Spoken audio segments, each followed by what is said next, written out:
రోజు కోసం నేనెంతగానో చూస్తూనే ఉన్నాను ఇన్నాళ్ళుగా.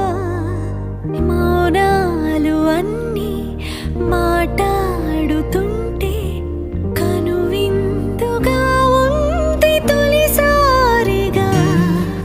అపురూపమేగా నాకీ క్షణాలు, దాచేసుకుంటాను జ్ఞాపకాలుగా.